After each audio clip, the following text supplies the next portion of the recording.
All right, folks, let's bring in our guest joining us this hour, National Attorney Michael Jaafar. And, you know, Michael, one of the things that I think is a weakness in the Commonwealth's case, and I know you've been a fan of the Commonwealth's case, is in fact the motive. Right at the end of the day, that's what that testimony would go to, this idea of motive, that the two of them were fine.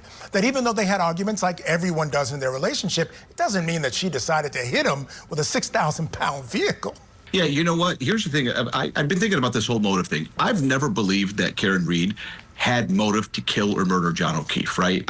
My personal opinion has always been that if she did this, it was an accident. It was an accident done in drunkenness. And we know that by law, if you're drunk and you're driving and you run into somebody, you take full responsibility in the eyes of the law. We've decided as a society that when you're drunk and you do something, even if it's unintentional, there are felonious complications. But to answer your question, I don't believe anyone would doubt that she did not have she had no intent to kill. She lived a blameless life up until this point. She was an accomplished woman, accomplished professor, accomplished finance person.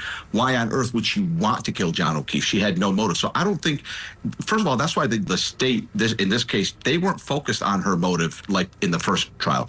They didn't focus on that at all. They focused on hard data, forensic data, because even the most well-meaning person can accidentally murder somebody when they get behind a wheel in a snowstorm and they're drunk. So I think that's where the state wants to let this thing be. They want to lay it there, and then the closing arguments, I don't believe Hank Brennan is going to say she had any intent to kill him, just that she was grossly reckless in her conduct.